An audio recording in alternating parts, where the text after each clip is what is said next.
Start.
Thank you.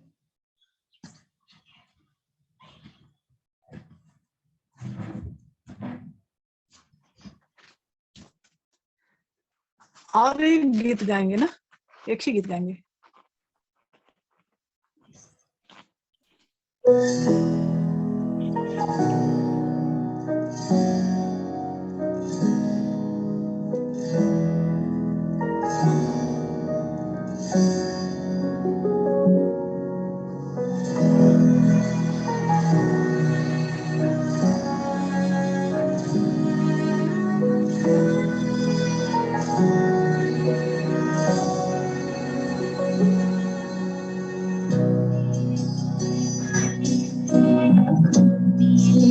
चंगाई मुझे के वसीले से आओ शिफा सूर्य तेरे सामने बख्श मेरी जिंदगी कोई भी बीमारी ना छू सके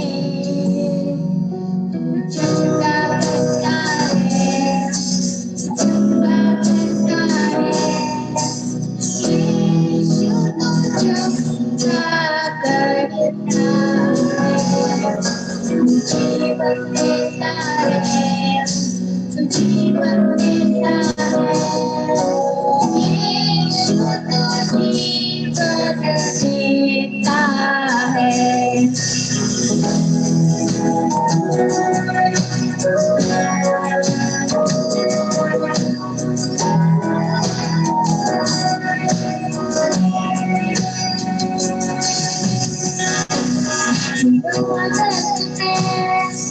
यीशु नाम पुकारो सारा डर निकल जाए जब तुझको निहारो तेरे पाँव में मैं बना रहूं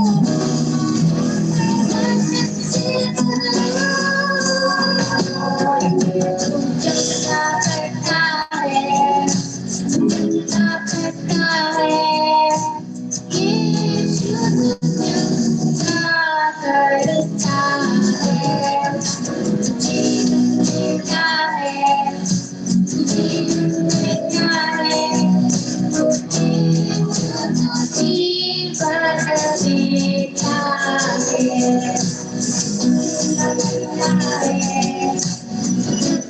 करता है यीशु तो चंगा करता है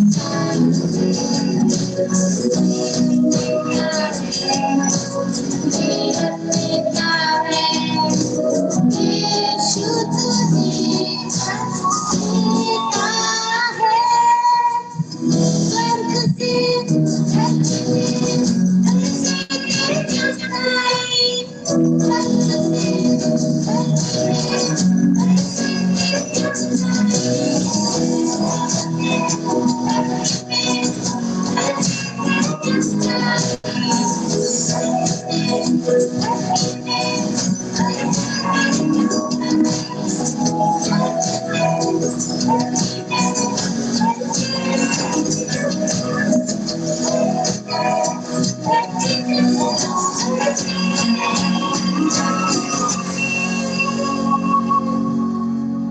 चंगा करता है चंगा करता है यीशु तो चंगा करता है जीवन देता है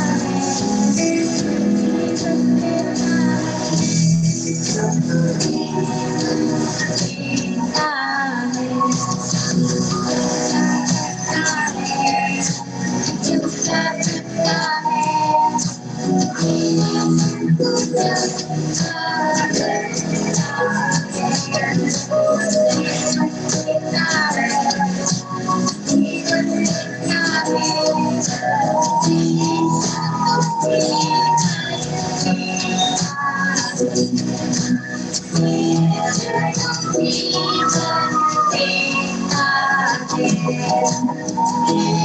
देता Thank you.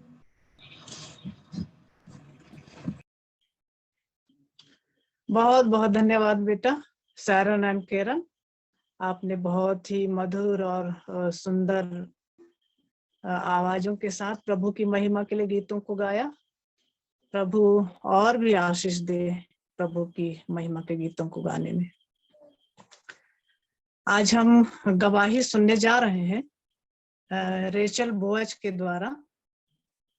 बहन रेचल अपनी गवाही साझा करेंगी। बहन रेचल, आपका समय है।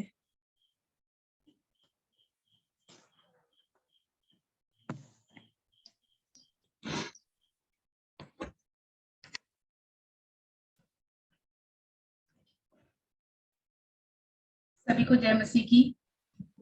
जय मसीह।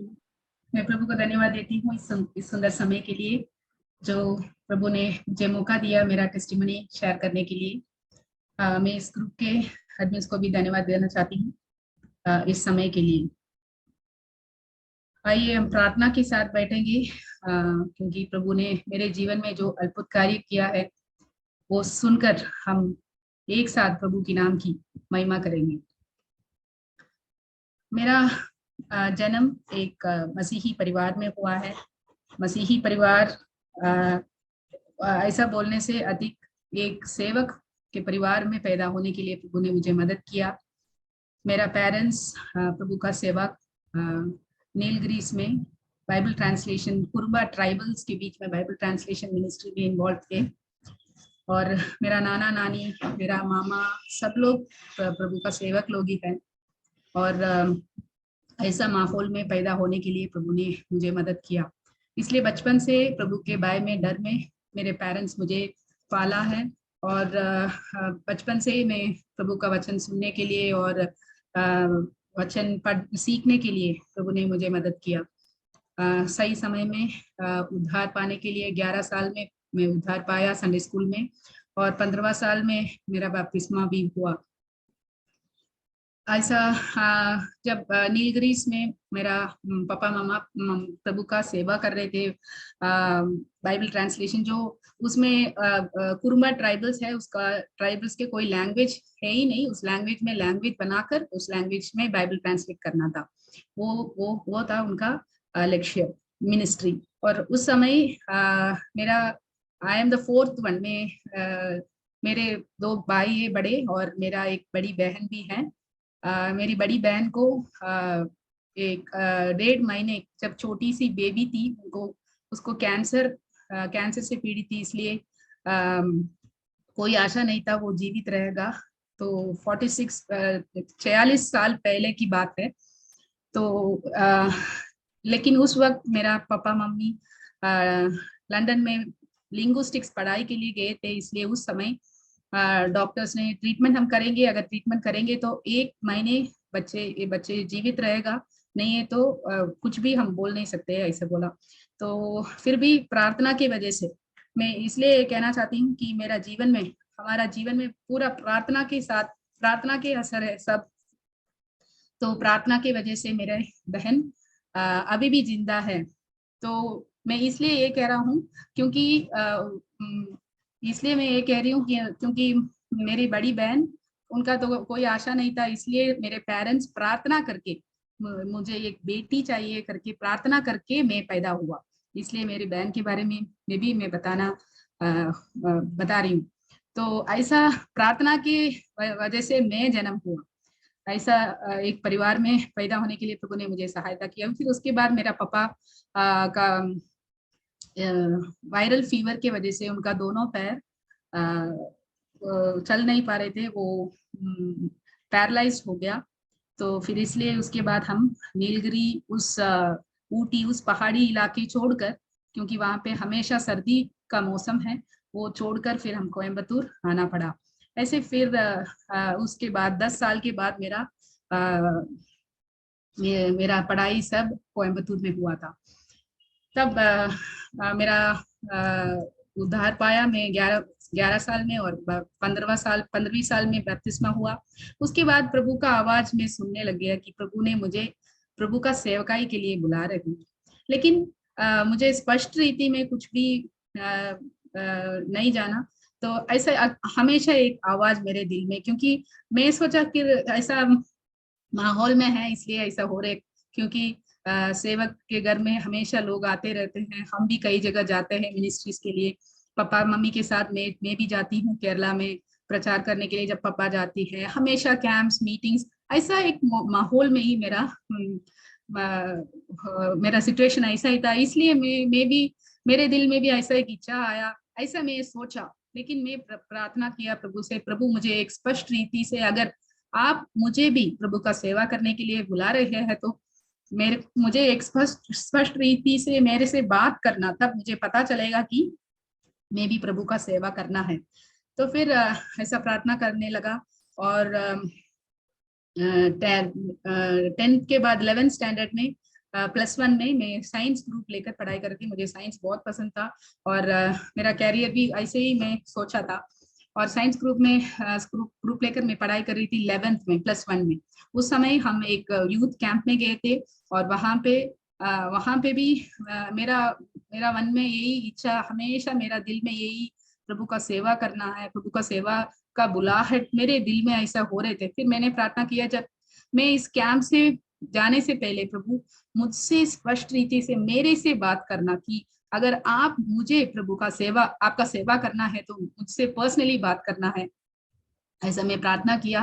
एक दिन हो गया, 2 दिन हो गया, तीसरा दिन लास्ट सेशन में प्रभु ने मुझसे ऐसे स्पष्ट रूप में बात किया कि मैसेज के द्वारा कि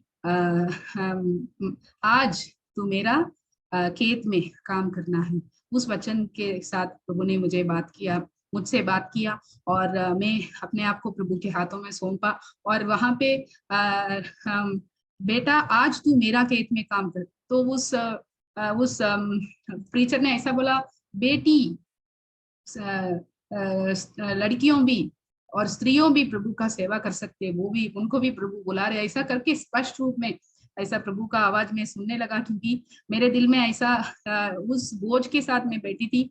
तो इसलिए मैं उसी समय उठकर मैं प्रभु के लिए मैं अपने आप को प्रभु के हाथों में सौंप दिया। मैं प्रभु का सेवा करूंगी। तो फिर सबको एक बहुत बड़ा शौक था, क्योंकि कोई भी ऐसा नहीं सोचा कि मैं ऐसा एक निर्णय लेंगे करके, किसी को नहीं पता था, क्योंकि मेरे दिल में क्या हो रहा है किसी को नहीं पता था।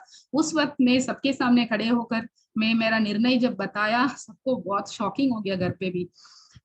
लेकिन प्रभु ने मुझे स्पष्ट रीति से मुझे समझ में आ गया कि प्रभु मुझे अपना सेवकाई के लिए बुला रहे। तो इतना छोटा उम्र में 16 साल में प्रभु की सेवा के लिए मैं मेरे जीवन को समर्पण करने के लिए प्रभु ने मुझे मदद किया। और उस समय से मैं प्रार्थना करने लगा कि मैं आगे प्रभु का सेवा करना है, आगे सेवा ही करूंगी और कुछ नहीं करूंगी। और उसके बाद कई लोग बोला आप कुछ काम कर सकते, कुछ नौकरी कर सकते और उसके साथ भी सेवकाई कर सकते, लेकिन मैं पूर्ण रीति से मैं प्रभु का सेवा करेंगी करके मैं अपने आप को प्रभु को समर्पित किया। फिर उसके बाद में 12th स्टैंडर्ड जब मेरा कंप्लीट हो गया था, मेरे को एक चाइल्ड इवेंजलिज्म ट्रेनिंग के लिए मेरे पेरेंट्स ने मुझे भेजा। तो वहां पे मैं बच्चों के बीच में कैसे सेवकाई कर सकते हैं, क्योंकि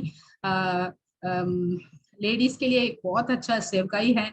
आगे आपके परिवार के अपने बच्चों को भी सब सिखा सकते हैं, कैसे अपने चर्च में भी, कलीसिया में भी, सब जगह बच्चों को सिखाना एक बहुत बड़ा स्त्रियों का एक बहुत बड़ा मिनिस्ट्री है करके उस ट्रेनिंग के लिए मुझे भेजा है केरल में। उस ट्रेनिंग में जब गए थे, वहां पे रोज इवनिंग प्रार्थना का सेशन होता था। उस सेशन में हम नॉर्थ इंडिया के लिए खासकर प्रार्थना करते थे।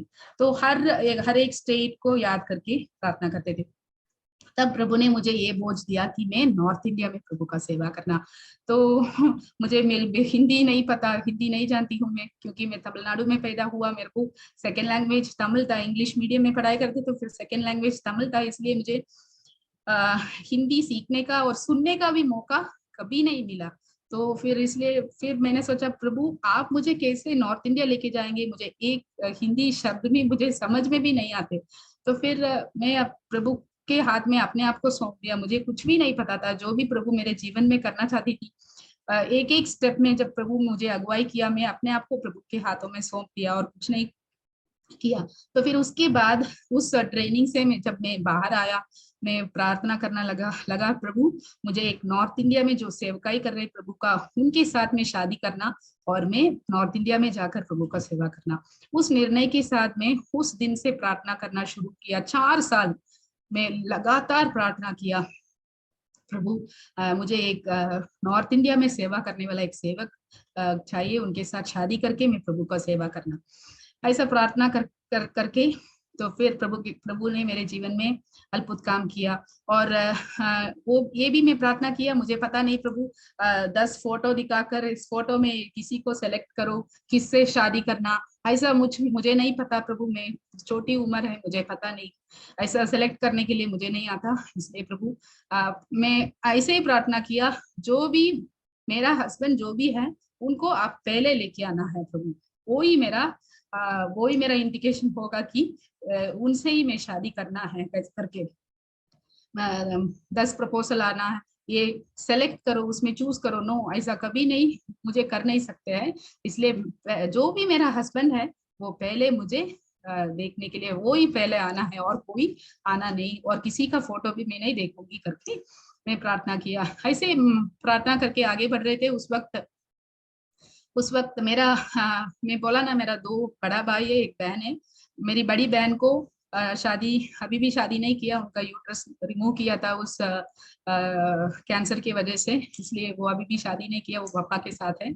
तो फिर 2 बड़े भाई हैं, उनके भी उनके शादी के लिए, बड़ा भाई का शादी के लिए लड़की ढूंढ रहे थे। उस वक्त मेरा ये प्रपोजल आया, तो फिर मैंने प्रार्थना किया, प्रभु ये आपका इच्छा है, मुझे पता है, क्योंकि मैं प्रार्थना कर रही थी, किसी को नहीं जानते मैं क्या प्रार्थना कर रहे, मैं प्रभु से क्या बोला किसी को नहीं जानता था, तो इसलिए मुझे पता है। और मैं उस समय भी, मैं जब मैं 16 साल के बाद ना, 16 साल में ही मैं शुरू किया मेरा सेवकाई। कहीं भी संडे स्कूल जाना है मेरा, कलिसिया में भी संडे स्कूल, और चिल्ड्रंस क्लब कई जगह में, और कैंप्स में जाना है, और केरल में भी कैंप्स के लिए मुझे बुलाते थे, और मम्मी के साथ सिस्टर्स मीटिंग में जाती थी। और ऐसा मेरा फिर मैं डिग्री जब मैं बीए कर रही थी, वो भी मैं इसलिए पोस्टल में किया। अभी आज तक ऑनलाइन में पढ़ाई होते हैं, उस समय 20-25 साल की पहले की बात है, उस समय कोई भी ऑनलाइन ऐसा कोई नहीं है, लेकिन पोस्टल में उस वक्त में पढ़ाई किया। मतलब मैं रेगुलर कॉलेज में नहीं गए, इसलिए क्योंकि मैं प्रभु का सेवा करना, हमेशा रोज कॉलेज जाते हैं तो फिर मेरा सेवकाई नहीं होगा, इसलिए मैं पूरा दिन सेवकाई में लगे रहते थे। और मेरा पापा मम्मी भी काफी कमजोर है, मेरा पापा अभी भी व्हीलचेयर में है, मम्मी प्रभु के पास चले गए। तो उस वक्त दोनों कमजोर अवस्था में था, इसलिए मैं घर पे ही सेवकाई के साथ पढ़ाई भी करके, पापा मम्मी को भी उनको भी देखने के लिए प्रभु ने मुझे सहायता किया। ऐसा मेरा आगे ऐसा गई। तो फिर उसके बाद जब प्रपोजल आया, मैं यही प्रार्थना किया, प्रभु ये आपका इच्छा है तो फिर आप लेके आना, नहीं है तो मुझे देखने के लिए भी वो नहीं आना चाहिए, क्योंकि वही मेरा प्रार्थना है, आप जानते हैं। ऐसा मैं प्रार्थना किया। मेरे सुनने वाले अगर कोई जवान लड़कियों है तो आप भी यही प्रार्थना करना, क्योंकि प्रभु का इच्छा आप जानना है तो प्रभु से प्रार्थना करना। प्रार्थना से सब कुछ होगा। मेरा जीवन के यही अनुभव है, मेरा टेस्टिमनी के शुरुआत से अंत तक मैं यही बोलने वाली है कि प्रार्थना के असर है सब कुछ मेरे जीवन में। आज तक जो भी है सब प्रार्थना के असर है। मेरा जन्म भी ऐसा था और मेरा अभी भी आगे भी सब कुछ। तो फिर उसके बाद मेरा हस्बैंड मुझे देखने के लिए आया था, और उस वक्त वो बॉम्बे में सेवा कर रहे थे। वो बात मुझे अच्छा नहीं लगा, क्योंकि बॉम्बे में बहुत बड़ा सिटी है, बहुत लोग हैं, लेकिन मुझे ऐसा जगह में जाना, किस जगह में कोई भी नहीं है प्रभु का सेवा करना, मतलब कोई भी उधर नहीं है प्रभु के बारे में बताने के लिए, ऐसा एक जगह में जाना है, वही मेरा इच्छा था। लेकिन बॉम्बे सिटी में इतना चर्चेस होगा, इतना बिलीवर्स है, मैं क्यों उधर जाना। लेकिन ये प्रपोजल आ रहे, मैं प्रार्थना ऐसे ही किया, प्रभु आपका इच्छा है तो अब भेजो, नहीं है तो नहीं। तो फिर वो आने में थोड़ा देर लगी, मैं सोचा कि ये नहीं होगा, लेकिन मेरा प्रार्थना है प्रभु अगर नहीं है तो वो नहीं आना, ऐसे ही मैं प्रार्थना किया। लेकिन फाइनली वो आ गया और देखा, और हम बात करने के लिए 5 मिनट दिया। तब वो मुझे बहुत क्वेश्चंस पूछा और मेरे बारे में जानने के लिए सब कुछ पूछा, लेकिन मैं एक ही बात पूछा उनसे कि आप बॉम्बे में कंटिन्यू करेंगे या कैसे। तो फिर मेरे हस्बैंड ने बोला कि पता नहीं प्रभु कैसे अगुवाई करते हैं ऐसा। तो वो सुनकर मुझे थोड़ा आराम मिला, और मुझे पता चला कि यही है, क्योंकि पहला प्रभु ने मुझे लेके आया, वो ये मैं कुछ भी नहीं देखेंगे, वो उनका कैसे होगा, उनका परिवार है, फैमिली बैकग्राउंड वो कैसे होगा, वो देखने में कैसे होगा, वो सब कुछ भी मैं नहीं देखूंगी। एक ही बात है, पहली बार जो मेरा हस्बैंड होना है उनको पहले प्रभु लेके आना है, वही मेरा प्रार्थना था। ऐसे ही मैं कुछ भी नहीं देखा, मैं हाँ बोला, और हमारा शादी 3 हफ्ते में हो गई। वो देखने के लिए आया, उसी दिन हमारा एंगेजमेंट हो गया। एंगेजमेंट के लिए कोई कुछ फंक्शन नहीं था। उसी दिन हमारा एंगेजमेंट हो गया और 3 हफ्ते में हमारा शादी भी हो गया और हम बॉम्बे में बॉम्बे में आ गया। लेकिन शादी के बाद मेरे जीवन में बहुत कुछ बहुत कुछ कार्य प्रभु ने मुझे सिखाया। और मेरे अभी 21वां साल चल रहे शादी करने के बाद वो प्रभु बहुत कुछ बात मेरे जीवन में प्रभु ने बहुत कुछ अद्भुत कार्य किया है। और 2002 में मेरा शादी हुआ और उसके बाद हम पनवेल में बॉम्बे में प्रभु का सेवा करने के लिए हम आया। और उस समय दूसरा एक इवेंजलिस्ट के साथ वो सेवकाई कर रहे थे, इसलिए हमेशा वो उनको लेके जाते थे, मेरे हस्बैंड को सेवकाई के लिए आउटरीच के लिए कई जगह लेके जाते थे। मैं अकेला उस फ्लैट में, वो भी फ्लैट सिस्टम है ना बॉम्बे में, फ्लैट सिस्टम, एक फ्लैट में अकेला बैठना पड़ा क्योंकि मुझे इतना लोनली फील हुआ कि आप मैंने बोला था ना मेरे घर में 5 लोग हैं और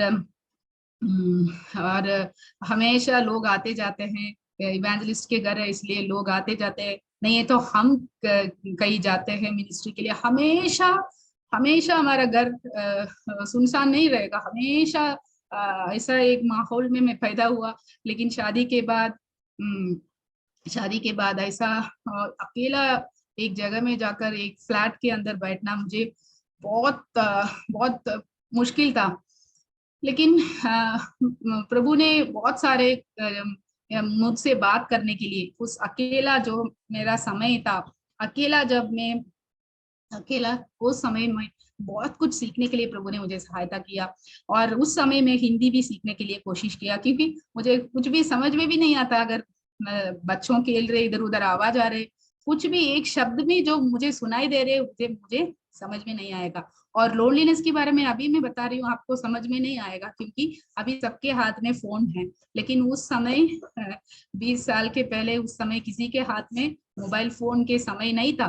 तो इसलिए अगर मेरा पापा मम्मी को कॉल करना है तो हफ्ते में एक बार टेलीफोन बूथ में जाकर फोन करना और उधर देखना, उधर वो रीडिंग चलेगा और जो भी बात बोलते हैं सबको पैसा देना पड़ेगा एक एक शब्द को। तो इतना बोलना, आजकल कैसे हम फोन में बात करते हैं ऐसे कुछ भी कर नहीं सकते हैं। इतना लोनली फीलिंग मेरे जीवन में हुआ। लेकिन उस समय प्रभु ने मुझे बहुत कुछ सीखने के लिए, प्रभु के वचन में भी बहुत कुछ सीखने के लिए प्रभु ने मुझे सहायता किया। 6 महीने ऐसे बीत गया। फिर उसके बाद मेरे जीवन में मलेरिया करके एक बीमार, बार मेरे जीवन में फीवर, एक मलेरिया फीवर से मैं पीड़ित हो गई थी। तो इतना बीमार हो जाती थी मैं हर महीने।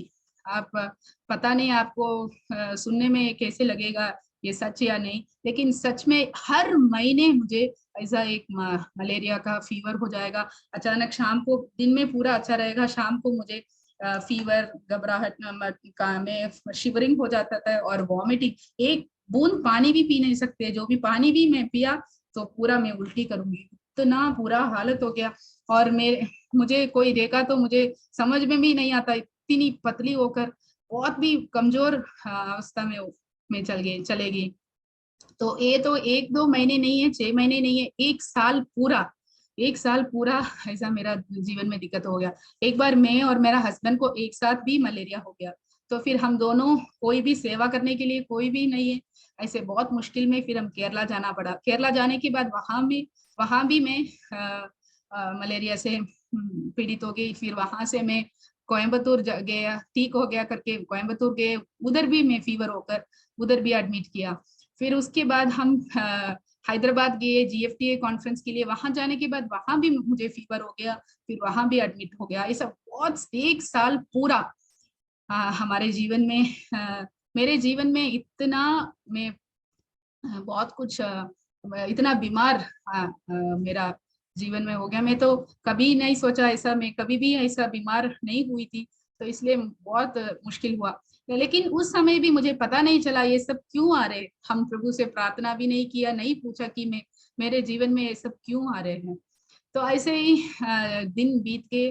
तो फिर उसके बाद 2 साल, उसके बाद हम एक दूसरा जगह को सेलेक्ट करके उधर प्रभु का सेवा करने के लिए हमको सायन कोलीवाड़ा नामक एक जगह में हम सेवा करने के लिए गए। जिस कलीसिया में हम न्यू बॉम्बे में रहते थे वहां पे मलयालम कलीसिया था, और जिस जगह में हम सेवकाई के लिए जा रहे थे वहां पे वो तमिल लोग थे। तमिल स्लम्स के बीच में, बॉम्बे स्लम्स के बीच में तमिल लोगों के बीच में सेवा कर रहे थे, इसलिए हिंदी सुनने के लिए भी मुझे मौका नहीं मिला। तो मलयालम असेंबली में मलयालम बोलते, तमिल लोगों के बीच में तमिल बोलते, फिर बाकी इंग्लिश ही चलते थे बॉम्बे में। तो इसलिए हिंदी सुनने के लिए भी मुझे मौका नहीं मिला, इसलिए सीखने के लिए भी मुझे बिल्कुल मौका ही नहीं मिला। तो फिर उसके बाद वहां पे हम सेवकाई जब कर रहे थे, 4 साल उधर सेवकाई किया। तो फिर उसके बाद ऐसा दिन बीत के 2 साल हो गया, 3 साल हो गया, तो हमारा सेवकाई उधर। तो मैं तो कुछ नहीं पहना, चूड़ी हाथ में या कुछ भी नहीं पहना, इसलिए लोग सब मेरे हस्बैंड से पूछते आपके साथ जो आती है वो कौन है, तो इसलिए वो बोलते मेरा वाइफ है। अच्छा, आप हस्बैंड एंड वाइफ है, तो फिर आपको बच्चे नहीं है, सब लोग पूछने लगा। तब हमें भी एहसास हुआ सही है, अभी 2-3 साल हो गया हमको बच्चे नहीं हैं। तो फिर तो फिर वो लोग भी देखा, 1 साल 2 साल 3 साल 4 साल उधर सेवकाई किया। तो फिर सब लोग पूछने लगा बच्चे नहीं है, तो फिर ये लोग कैसे बोल रहे हैं पति पत्नी है, इनको कोई भी शादी किया हुआ कोई भी निशान नहीं है। उस वक्त मैं बहुत छोटी उम्र में थी, 20 साल के पहले। तो फिर कोई भी किसी को भी ये समझ में नहीं आ रहे थे। तो फिर ऐसा बहुत कुछ हमारे बारे में बोलते, क्योंकि बॉम्बे में कैसे लोग जीते हैं उनको पता है, इसलिए वो हमारे बारे में भी ये सब बोला। लेकिन ये सब प्रभु के लिए हम सहना पड़ा।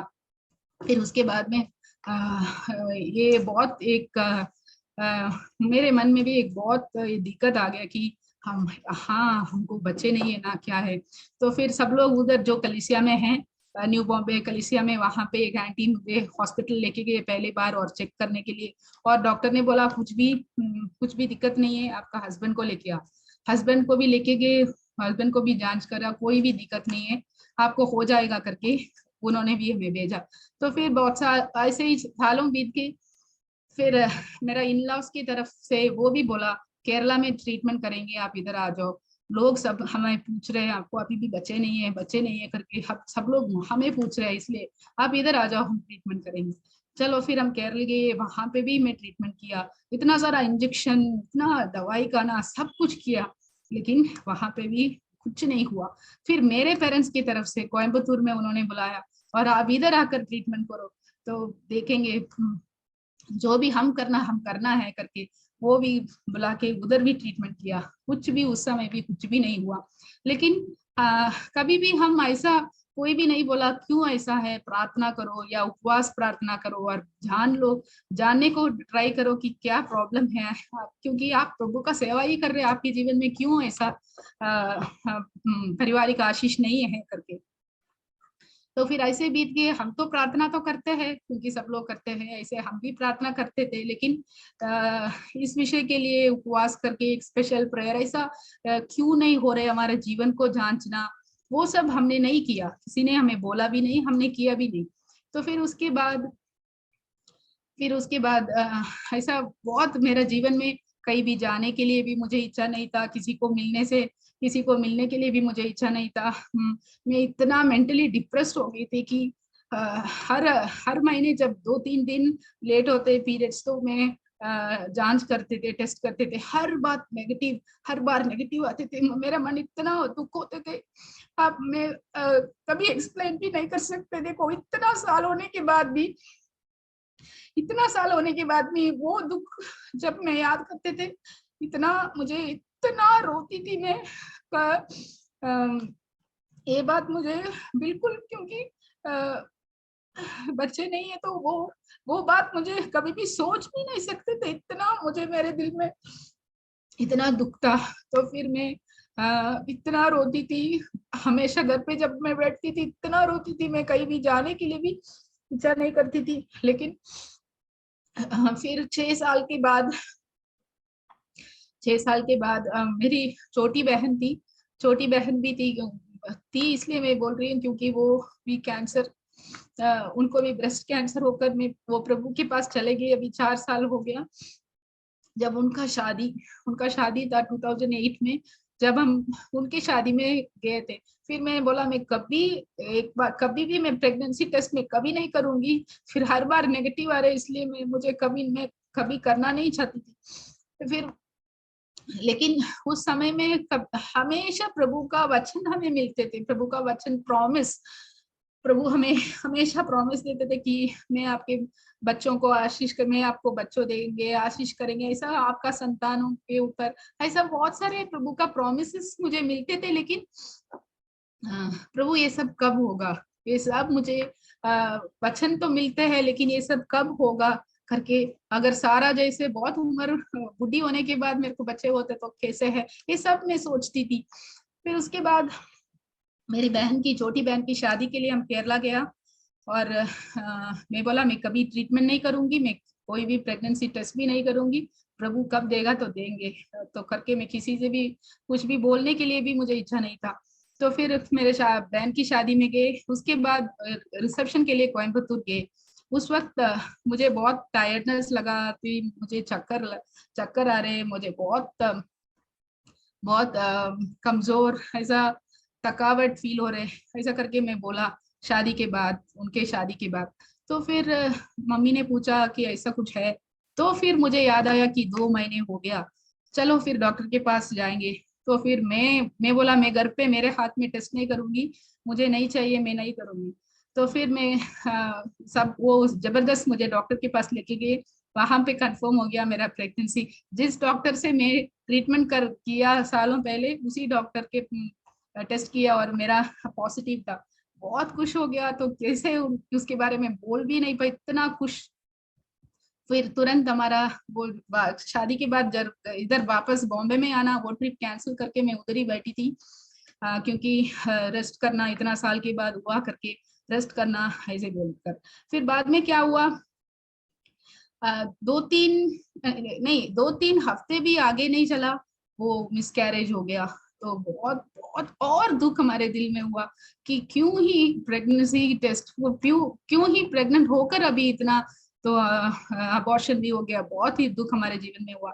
उसी समय बॉम्बे में क्या हुआ, हम एक रूम किराए के लिए लिया, मतलब किराए मतलब एक महीने किराए नहीं देना, 10 महीने के लिए, 1 साल के लिए पूरा पैसा देना पड़ेगा, और हम 1 साल रह सकते हैं। जब हम शिफ्ट करते हैं, वो पूरा पैसा हमारे हाथ में देगा, ऐसा ही सिस्टम था। इसलिए 10 महीने के लिए पैसा हमें दिया था, 1 लाख रुपए शायद ऐसा। तो 1-1.5 लाख रुपए हमें दिया था, और 12 महीने हो गया। मैं तो शादी के लिए केरल गए थे, मेरी बहन की शादी के लिए, लेकिन वहां पे इसलिए मैं उधर ही रुक गया, मेरा प्रेगनेंसी कंफर्म हो गया। लेकिन उसी समय जब मेरा हस्बैंड इधर बाद में आया बॉम्बे में, उनको वो स्लम्स के लोग, वो जो भी रूम हम संडे स्कूल के लिए और इवनिंग गॉस्पेल मीटिंग के लिए एक रूम किराए के लिए लिया, उस रूम को किसी और को दे दिया। और जब हमने पूछने लगा, वो हमारे पैसे भी वापस नहीं दिया। तो लेकिन उस जगह इतना खतरनाक है, कोई भी उधर जाने के लिए भी कोई भी उधर नहीं जाएगा, इतना राउडीइज्म, गुंडाइज्म होते हैं उधर।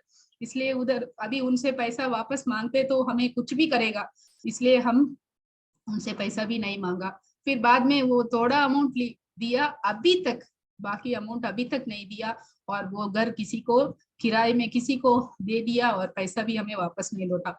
ये भी हमारे जीवन में बहुत दुख हो गया। हमारा मिनिस्ट्री में कोई फ्रूटफुलनेस नहीं है, कोई भी परिवार आगे नहीं आया, कोई एक आत्मा को भी हम जीत नहीं पाया बॉम्बे स्लम्स में। और जो भी रूम किराए में लिया, वो भी ऐसे गए, हमारा पैसा भी इतना वेस्ट हो गया, और यहाँ पे मेरा अबॉर्शन भी हो गया। ऐसा बहुत सारे सिचुएशन हमारे जीवन में, बहुत दुख की बात हमारे जीवन में हुआ। तब मेरा हस्बैंड उपवास प्रार्थना करके प्रभु से पूछा, प्रभु हमारे जीवन में क्या कमी है, आप कुछ हमें सिखाना चाहते हैं प्रभु, लेकिन हमें समझ में नहीं आ रहे, ये सब क्यों हो रहे हमारे जीवन में। 1 साल मलेरिया, और उसके बाद उस रूम में जो लिया हमें, उसका भी पैसा इतना वेस्ट हो गया, और एक भी सोल्स नहीं मिल रहे, आत्मा को भी जीत नहीं पा रहे। इतना हम प्रभु का सेवा कर रहे, आत्मा को भी जीत नहीं पा रहे। और वाइफ को भी ऐसा हो गया, ये सब आपने कुछ हमारे लिए कहा, आपने हमसे कुछ बोलना चाहते हैं, वो क्या है? ऐसा प्रार्थना करके पूछा। तब प्रभु ने याद दिलाया, मैं तेरे को कहाँ जाने के लिए बोला और तू कहाँ है? ऐसा करके प्रभु का आवाज मेरा हस्बैंड सुना। और उनको तब याद आया जब वो बाइबल कॉलेज में 2000 ईयर में जब वो पढ़ाई कर रहे थे बाइबल कॉलेज में, उनको भी प्रभु का बुलाहट आया और उन्होंने पूछा कि प्रभु में जिस जगह जाना है उस जगह के बारे में कोई आकर मुझे बोलना है, तब मुझे पता चलेगा कि मैं उसी जगह जाना है प्रभु का सेवा करने के लिए। ऐसे जो प्रार्थना करते थे बीकानेर से अंकल के.एस. जॉर्ज, बीकानेर से uncle KS. George uncle BBI में पतनंतिट्टा बाइबल कॉलेज में आकर बीकानेर के बारे में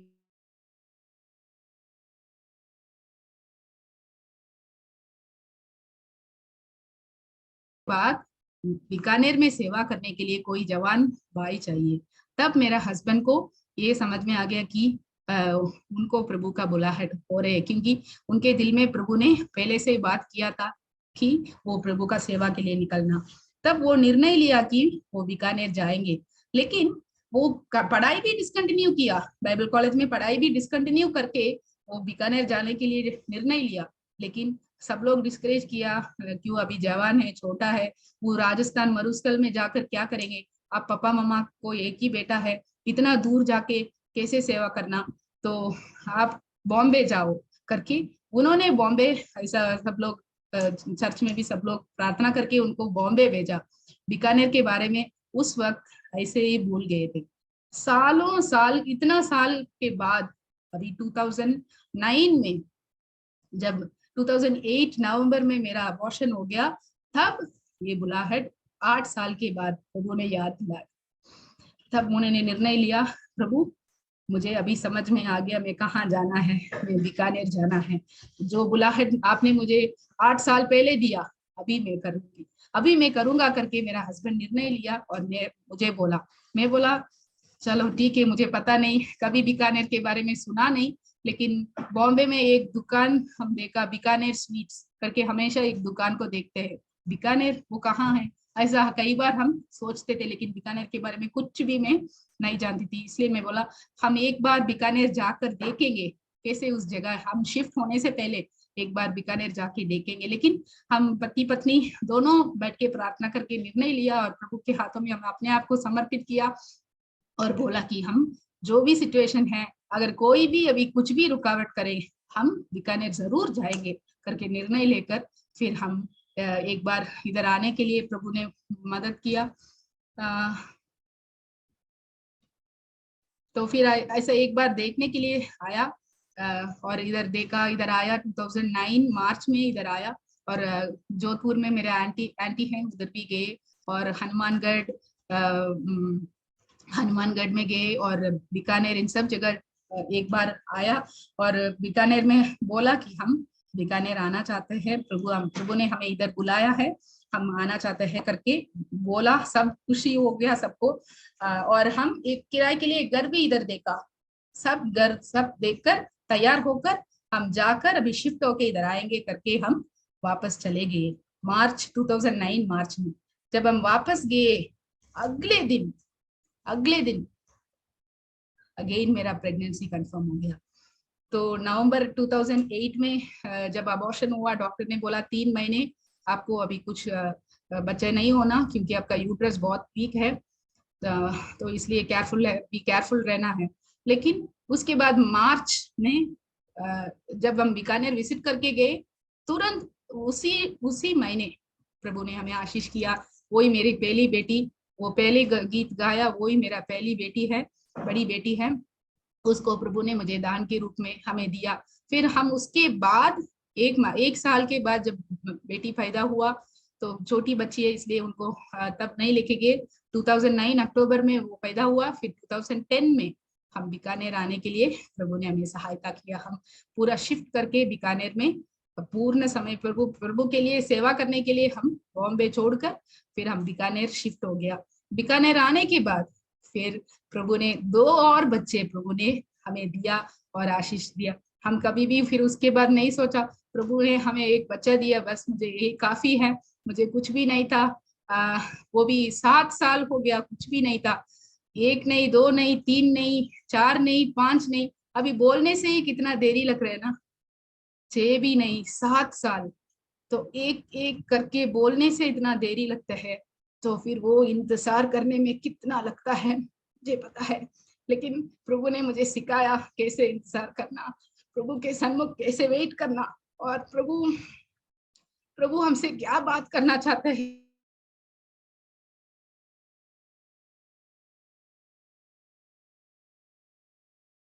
ऐसा हो रहे, क्या आप मुझे बताना चाहता है प्रभु, वो हम कभी नहीं करते हैं, वो करना है।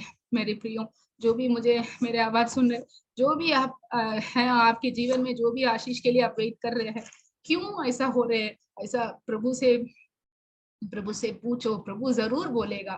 क्योंकि हमारा कमी वही है, हम प्रभु करेगा करेगा करके, लेकिन हमारे जीवन में क्या कमी है वो जांचना है, वो हम कभी नहीं करते हैं। ऐसे कोई मुझे उस वक्त सिखाते तो मुझे कोई ऐसा उस समय बोला तो अच्छा था, लेकिन कोई मुझे नहीं बोला। इसलिए फिर बाद में 2 और बच्चों बीकानेर आने के बाद प्रभु ने मुझे दिया, और 2 लड़कियां और 1 लड़का को भी प्रभु ने मुझे दिया। उसके पहले ही जोसिया नामक एक बेटा होगा करके प्रभु ने मुझे वचन के साथ बात किया। वो सब मेरे पास है, लेकिन फिर भी मेरे जीवन में ये सब नहीं हो रहे करके मैं वेट कर रहे थे इतना साल, तो प्रभु ने मुझे आशीष दिया। और तीसरा, 4 साल में 3 बच्चों को प्रभु ने मुझे दिया, और वो तीनों ऑपरेशन के द्वारा ही हुआ।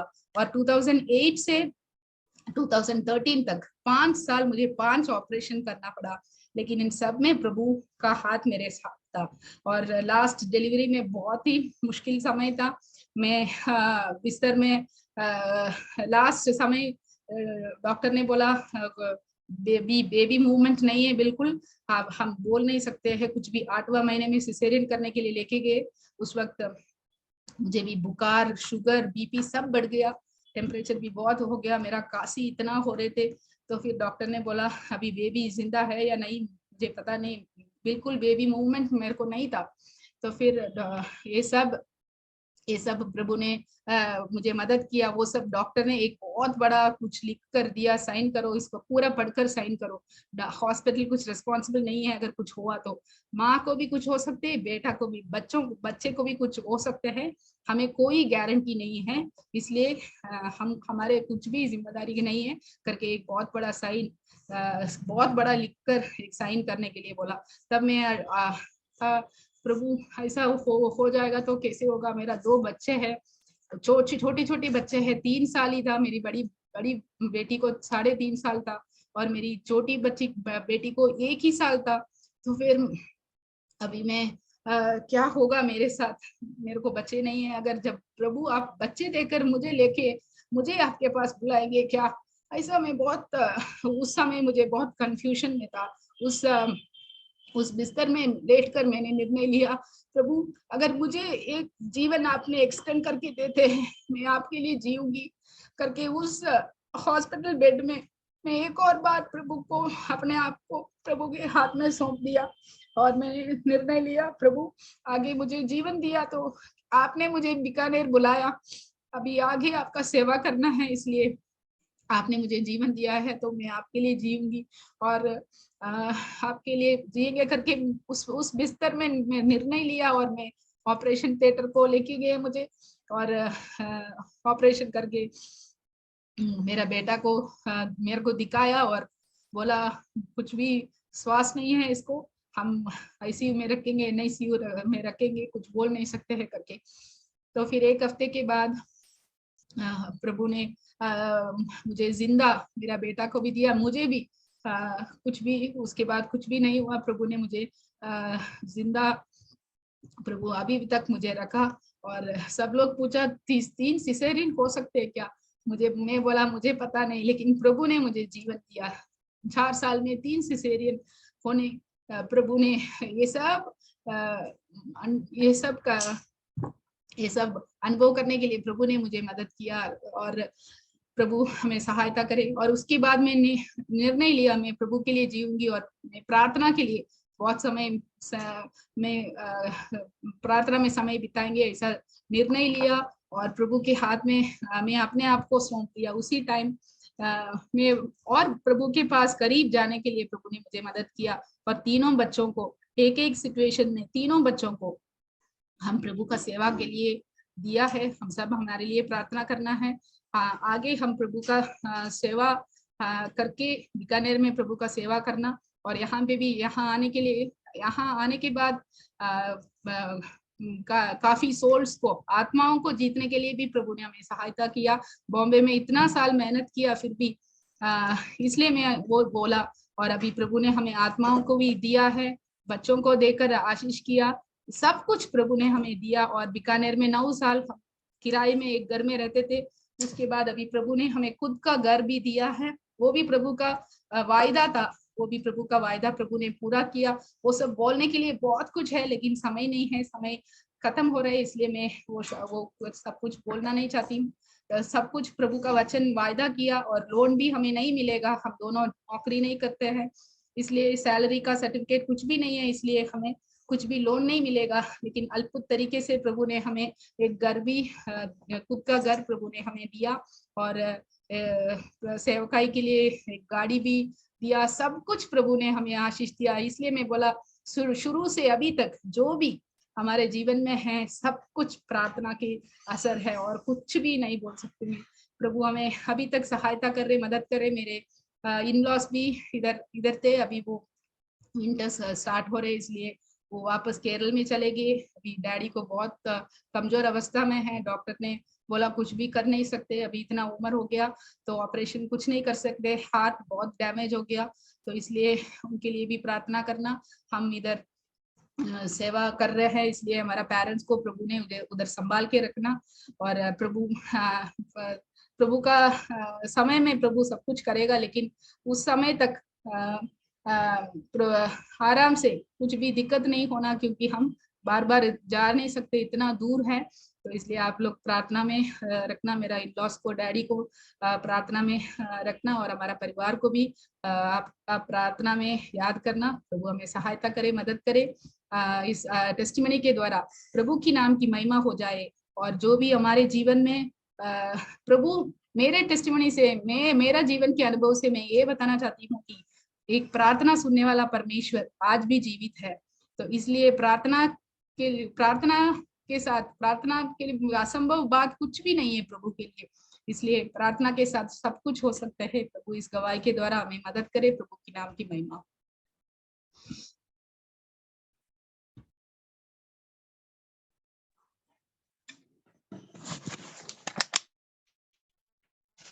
बहुत बहुत धन्यवाद बहन रेचल, आपका गवाही सुनकर बहुत